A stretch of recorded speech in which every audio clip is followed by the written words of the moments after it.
Boa noite. Nós vamos falar sobre a responsabilidade civil e a teoria do risco. Trataremos especificamente da responsabilidade civil objetiva, ou seja, aquela responsabilidade que independe de culpa.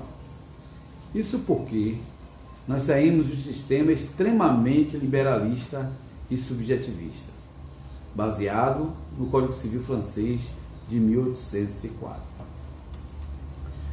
E hoje, atualmente, conforme o entendimento do professor Sérgio Cavalieri Filho, temos um sistema que é predominantemente subjetivista. Muito embora nosso Código Civil admite os regimes de responsabilidade civil subjetiva e objetiva. Para configurar a responsabilidade civil objetiva, é preciso ter o dano, o nexo causal e a conduta do agente, sendo dispensável, portanto, a culpa desse agente. A teoria do risco, que veio no final do século XIX, tem por base as teorias do risco criado e do risco proveito. O risco criado é o risco que decorre de toda atividade que a pessoa exerce e que traz um risco. E, portanto, esse risco causa um dano à vítima que deverá ser indenizada. Esse dano deverá ser reparado. Então, a teoria do risco, a teoria do risco-proveito, ele determina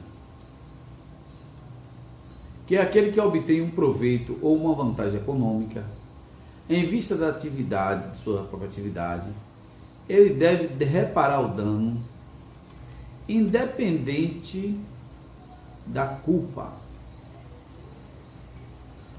O nosso código atual de 2002 traz essa hipótese de responsabilidade civil objetiva no parágrafo único do artigo 927. E eu peço licença para vocês para lermos juntos. Olha só.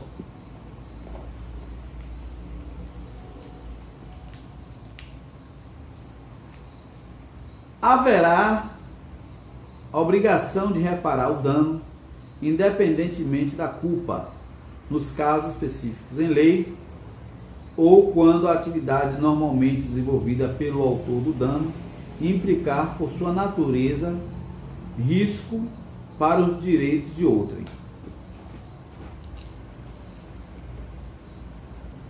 Então nós percebemos o que a própria lei diz, né? Na verdade, as hipóteses de responsabilidade objetivas estão previstas expressamente na lei.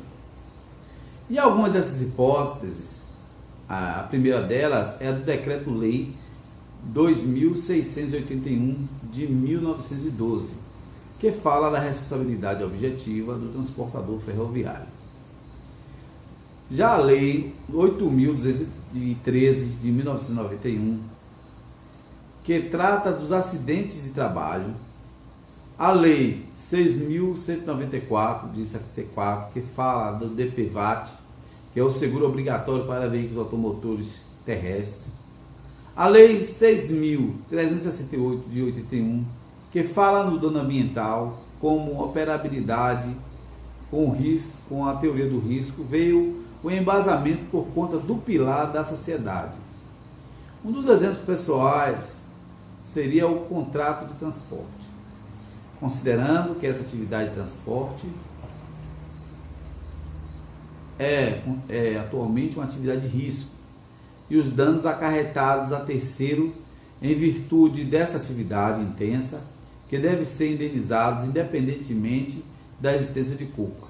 E claro, não podemos esquecer de encontrar-se expressamente previsto a hipótese de responsabilidade objetiva, ou seja, independente da culpa em relação aos consumidores, nos termos do Código de Defesa do Consumidor, de acordo com a Lei 8.078 de 1990.